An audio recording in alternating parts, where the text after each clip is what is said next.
Assalamualaikum dan selamat datang ke Podcast Ulas. Terima kasih sebab sudi luangkan masa dengan kami hari ini. Jangan lupa ya untuk tekan butang like, kongsi episod ini dengan kawan-kawan dan yang paling penting, subscribe ke saluran kami supaya anda tak terlepas perbincangan kami yang akan datang.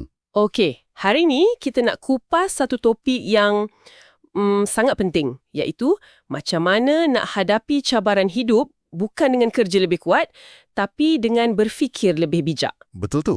Kita akan terokai apa yang dipanggil pemikiran strategik. Dan ini bukan kemahiran untuk jeneral tentera atau CEO syarikat besar je kan? Bukan sama sekali. Ia untuk kita semua. Ia pasal cara kita berhenti daripada hanya bertindak ikut emosi dan sebaliknya kita mula merancang untuk menang dalam apa jua keadaan. Okey, jom kita mulakan dengan satu soalan. Bila hidup bagi kita dugaan, adakah kita ni jenis yang terus bertindak ikut perasaan? Atau kita ni jenis yang berhenti sekejap, tarik nafas dan berfikir secara strategik. Kebanyakan orang kan hidup macam dalam mod autopilot.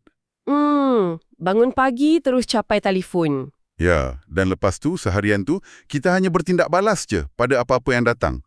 Betul. Okey, bayangkan perbezaan ni. Kita ambil dua orang, dua-dua baru je hilang kerja. Situasi yang sama. Okey, Orang A, kita panggil dia yang reaktif, dia terus panik. macam biasalah kan, mesti panik. Mesti. Dia terus hantar beratus-ratus resume. Tak fikir panjang, terima je tawaran kerja pertama yang datang. Walaupun mungkin tak berapa sesuai dengan dia. Tepat. Setahun kemudian, apa jadi? Dia rasa tersekat, gaji tak setimpal dan paling teruk, burn out. Dia bertindak ikut desakan. Okey, itu orang A. Sekarang macam mana pula dengan orang B? Orang B, dia strategik. Dia pun rasa takut. Tapi dia ambil masa sehari untuk bertenang. Dia tak terus buka laman web cari kerja lah kiranya. Tak.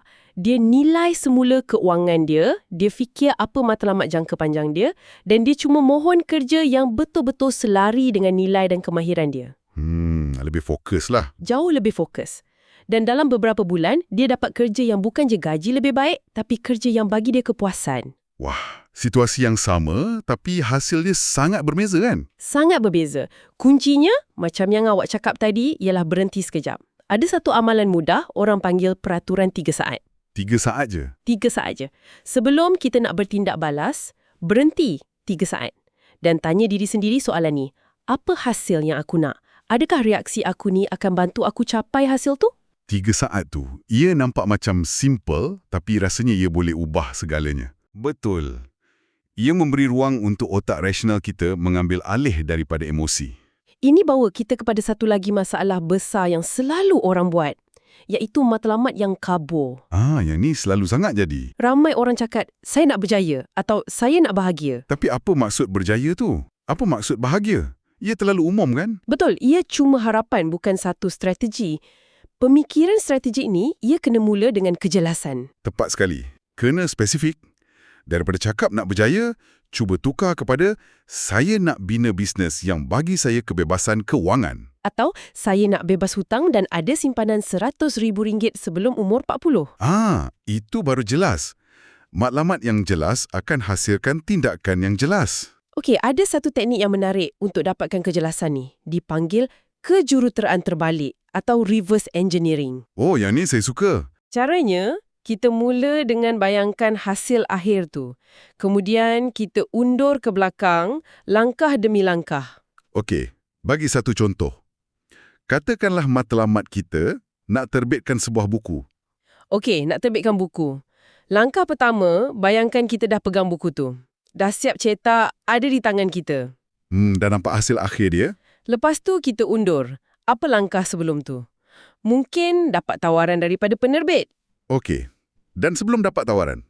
Kena siapkan manuskrip penuh. Sebelum siapkan manuskrip? Kena tulis setiap bab. Sebelum tulis setiap bab pula? Mesti kena ada rangka buku dulu kan? Mesti. Dan langkah paling pertama sekali, Mungkin tetapkan masa untuk menulis setiap minggu. Contohnya, setiap Sabtu pagi. nampak tak? Tiba-tiba, impian yang besar dan menakutkan tadi tu, Jadi satu siri langkah yang kecil dan boleh diurus. betul. Ini cara paling pantas nak tukar angan-angan jadi strategi yang boleh dilaksanakan. Hidup ni kan, Dia macam papan catur. Macam mana tu? Pemain amateur, dia cuma nampak satu langkah je ke depan. Dia cuma fikir apa nak buat sekarang. Ya. Tapi pemain profesional, dia lihat keseluruhan papan catur. Itulah yang kita panggil pemikiran gambaran besar. Ia bukan pasal fokus pada satu masalah kecil je, tapi faham macam mana semua bahagian tu saling berhubung. Macam kerjaya, keuangan, keluarga, semua tu ada kaitan kan? Semua tu buah catur kita. Dan sebahagian daripada melihat gambaran besar ni adalah kebolehan untuk menjangka. Menjangka maksudnya ramal masa depan ke? Bukan meramal. Lebih kepada bersedia untuk pelbagai kemungkinan. Kita boleh amalkan apa yang dipanggil perancangan senario. Perancangan senario, macam mana tu? Kita fikirkan beberapa kemungkinan. Pertama, senario paling mungkin. Apa yang logiknya akan berlaku. Ini jadi plan asas kita. Okey, itu plan A. Kemudian, fikirkan senario terbaik. Kalau semua benda jadi lebih baik daripada yang dijangka, macam mana kita boleh manfaatkan sepenuhnya? Supaya kita tak terlepas peluang lah. Betul. Lepas tu, yang penting, senario terburuk. Kalau ada masalah besar, apa plan kecemasan kita? Plan B. Dan akhir sekali, yang paling menarik, senario tak dijangka. Kalau tiba-tiba jadi sesuatu yang langsung kita tak pernah fikirkan, macam mana kita nak kekal fleksibel? Dengan cara ni, kita tak lagi takut pada ketidakpastian sebab kita dah bersedia. Tak kira apa pun yang datang. Anda lebih terkawal. Okey, konsep seterusnya yang saya rasa sangat berguna ialah leverage. Daya ungkit. Ya, daya ungkit. Iaitu, macam mana nak dapat hasil maksimum dengan usaha yang minimum. Di sinilah prinsip 80-20 masuk kan? Ya, prinsip Pareto. Selalunya, 80% hasil kita datang daripada 20% je usaha kita. Jadi tugas kita adalah untuk kenal pasti 20% yang paling berkesan tu? Betul. Kena jadi detektif sikit. Selalu tanya diri sendiri, aktiviti mana yang sebenarnya bagi impak paling besar? Fokus kat situ. Dan leverage ni, ia sangat berkait rapat dengan masa. Tepat. Ada pepatah cakap, langkah yang betul pada masa yang salah, tetap langkah yang salah. Mendalam tu. Kadang-kadang, senjata strategik kita yang paling kuat ialah kesabaran. Tapi sabar kat sini bukan bermaksud tak buat apa-apa dan tunggu je kan? Bukan. Ia adalah penantian aktif. Macam helang yang terbang tinggi. Okey. Dia tak mengepak sayap tanpa henti. Dia tenang je memerhati, simpan tenaga. Dan hanya bila dia nampak saat yang paling tepat, baru dia sambar. Tujuannya bukan untuk bertindak cepat. Tapi untuk bertindak dengan betul pada masa yang tepat. Okey, sekarang kita dah ada strategi yang hebat, dah fikir semua benda. Tapi, strategi tanpa tindakan hanyalah angan-angan kan? Inilah bahagian paling kritikal. Dan di sinilah ramai orang gagal. Terlalu banyak merancang tapi kurang bertindak. Jadi, macam mana nak pastikan kita betul-betul bertindak? Apa cara dia? Pertama sekali, pecahkan matlamat besar tu kepada langkah-langkah yang sangat kecil. Langkah yang tak menakutkan? Ya, yang boleh diurus. Contohnya, jangan fikir, nak mulakan bisnes. Besar sangat tu.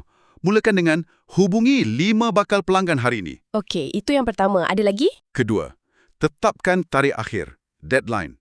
Dan cari seseorang untuk accountability. Macam mana tu? Beritahu matlamat kita pada kawan baik atau mentor. Bila ada orang lain tahu, kita akan rasa lebih bertanggungjawab untuk buat, kan? Betul. Takut malu kalau tak buat. Betul. Dan yang ketiga, bina apa yang dipanggil tabiat utama atau keystone habits. Tabiat utama? Bunyi macam menarik. Apa tu? Ini adalah tabiat-tabiat kecil yang nampak macam tak ada kaitan, tapi ia mencetuskan kesan positif berantai dalam hidup kita. Contoh? Contoh paling klasik, rutin senaman pagi. Macam mana pula senaman pagi boleh bantu bisnes kita? Nampak macam jauh je kaitan dia. Fikir macam ni. Bila kita mulakan hari dengan bersenam, kita dah capai satu kemenangan kecil. Ia tingkatkan tenaga dan fokus kita sepanjang hari. Disiplin yang kita guna untuk bersenam tu, ia akan melimpah ke dalam kerja kita. Tiba-tiba, kita jadi lebih bersemangat. Jadi, tabiat kecil tu jadi domino yang pertama. Tepat.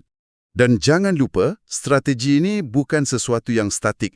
Ia kena fleksibel, sentiasa ukur kemajuan kita dan buat penambahbaikan bila perlu. Okey.